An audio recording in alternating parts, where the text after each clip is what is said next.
Good morning students, welcome back to Hindi class. कल हमने part 1 पूरा कंप्लीट कर लिया था। अब आज हम पार्ट 2 शुरू करने जा रहे हैं। पार्ट 2 क्या है? घमंडी शेर की कहानी है। शेर देखा है बच्चों आपने? हा हा हा हा हा। शेर क्या होता है? जंगल का राजा। शेर सबसे शक्तिशाली होता है, उससे सब जानवर क्या होते हैं? डरते हैं। तो आज हम एक इसी शेर की कहानी पढ़ेंगे। लेकिन ये वाला शेर जो है, इस कहानी में जो शेर है वो कैसा है? घमंडी। तो घमंड का मतलब हमें घमंड करना चाहिए क्या? नहीं।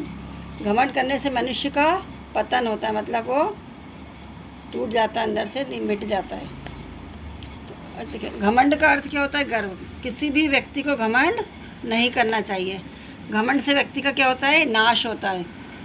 इस पाठ में हमें घमंड ना करने की सीख देते हुए हमारे अंदर विनम्रता का गुण विकसित करने का यत्न किया है। मतलब घमंड करने से हम क्या होते हैं? अंदर से हमारा नाश होता है। तो हमें घमंड नहीं करना चाहिए और अपने अंदर विनम्रता का गुण रखना चाहिए। तो घमंडी शेर की कहानी अब हम पढ़ने जा रहे हैं। एक जंगल था, उसमें एक घमंडी शेर रहता था। शेर को अपने बल पर बहुत घमंड था। वह सभी को अपने से छोटा समझता था।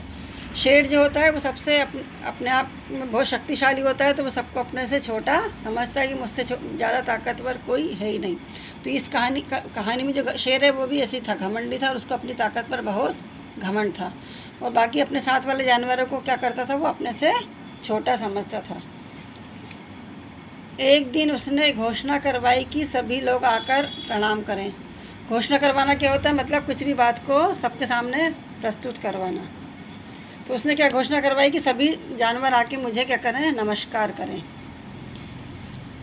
अगले दिन एक एक करके सभी जानवर शेर महाराज को प्रणाम करने आए। तो जैसे आज उसने एक दिन कह रहा था कि मेरे को सब आकर प्रणाम करें, तो अगले दिन सभी जानवर गए और शेर को प्रणाम करने लगे। शेर ने इधर उधर देखा और बोला, अरे चींटियाँ नहीं आई अभी तक। शेर ने सब जानवरों को देखा लेकिन उसे चींटियाँ नज़र नहीं आई। तो उसने बोला, अरे चींटियाँ अभी तक नहीं आई। खरगोश अपनी आदत के अनुसार बोला, महाराज वे तो हमेशा देर से ही आती हैं। खरगोश वहाँ पे खड़ा हुआ था, तो वो क्या बोला? महाराज चींटियाँ तो हमेशा लेट आती हैं।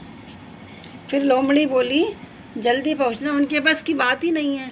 लोमड़ी बोली कि चींटी मतलब छोटी होती है तो वो जल्दी जल्दी चल ही नहीं सकती, ये उनका जल्दी आना कोई संभव ही नहीं है। ये सुनकर सभी जानवर हंस पड़े। लोमड़ी ने बोला कि जब वो जल्दी आ ही नहीं सकती, तो सभी जानवर इस बात को सुनकर क्या हो गए? हंस पड़े। शेर लाल पीला हो गया। शेर जो था लाल पीला होना, मतलब उसको बहुत गुस्सा आने लगा। तब तक रानी चींटी अपनी सेना के साथ वहाँ आ गई। शेर गुस्सा हो रहा था, इतने में चींटी अपनी सेना के साथ वहाँ पर पहुँच गई। चींटियों की एक मुखिया थी, वो कौन थी? रानी चींटी। शेर बोला, कभी तो समय पर से आया करो, हमेशा देर से ही आती हो। शेर रानी चींटी से बोला कि कभी तो समय पर आ जाया करो, हमेशा तुम लेट ही आती हो। रानी चींटी बोली, महाराज रास्ते में बारिश का पानी भरा हुआ था, इसलिए हमें आने में थोड़ी सी देर हो गई।